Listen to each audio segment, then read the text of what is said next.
AKP kishte kërkuar nga qiramarrësi, në këtë rast Art Fashion, që të liroj lokalin, por ky vendim nuk është zbatuar.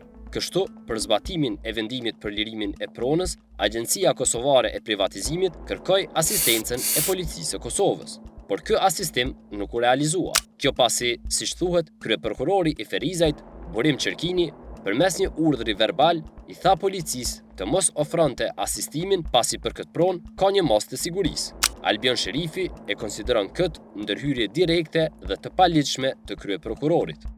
Fatkeqësisht, përmes një urdhri verbal, nga ana e kryeprokurorit të prokurorisë themelore në Ferizaj, këtë dëshmojnë shkresat e lëndës në komunikimet që kemi pasur dhe me AKP-n dhe me policinë, është ndaluar realizimi i këtij aksioni përkatësisht lirimi i lokalit.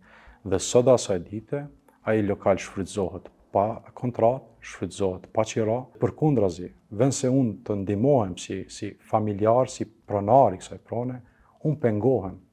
Unë nuk kam kërkuar dhe po e ripërsëris asgjë më shumë se sa drejtësi dhe zbatim të vendimeve të drejta administrative, gjyqësore, ato çfarë janë në shkresat e lëndës. Fatkeqësisht kjo s'po ndodh. Se urdhri është dhënë gojaresht dhe pa shkresë zyrtare, e dëshmojnë komunikimet e brendshme të policisë, pasi familja Sherifi kërkoi sqarime për mos realizimin e asistimit. Në përgjigjen e 16 janarit 2026, stacioni policor në Ferizaj njoftoi se me 10 dhjetor 2025, AKP kishte kërkuar asistim për lirimin e pronës, e cila shfrytëzohej nga një qytetare dhe kontrata e së cilës, sipas palës kërkuese, ishte ndërprerë. Pas verifikimit të dokumentacionit dhe konsultimit me kryeprokurorin e prokurorisë themelore në Ferizaj, policia ishte udhëzuar të mos ofronte asistim, me arsyetimin se prona ishte nën mas sigurie dhe çështja ishte në procedurë gjyqësore. AKP-s i ishte kërkuar të drejtohej institucioneve kompetente. Familja Sherifi më pas kërkoi qasje në dokumentet publike për të kuptuar mbi bazën e cilit dokument ishte ndaluar aksioni për lirimin e pronës.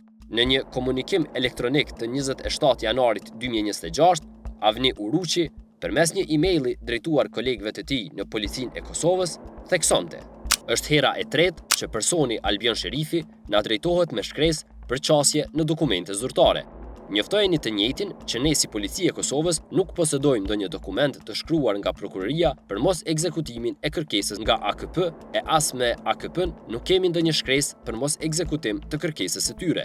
Me të dy palët, prokurorinë dhe AKP-n, kemi komunikuar verbalisht." Në një email të 27 janarit 2026, stacioni policor në Ferizaj tha se nuk kishte pranuar asnjë kërkesë për asistim nga AKP-ja dhe as ndonjë njoftim nga prokuroria, duke vlerësuar se kërkesa për qasje në dokumente ishte drejtuar në adresë të gabuar. Betimi për drejtësi kërkoi sqarime nga Policia e Kosovës, por edhe për redaksin Policia Rajonale në Ferizaj tha se pas konsultimit me kryeprokurorin ishte udhëzuar të mos ofronte asistim, me arsyetimin se prona ishte nën mas sigurie dhe çështja ishte në procedurë gjyqësore. Të pyetur se pse e kanë vlerësuar që kjo mas e sigurisë ndalon lirimin e lokalit, policia nuk është përgjigjur.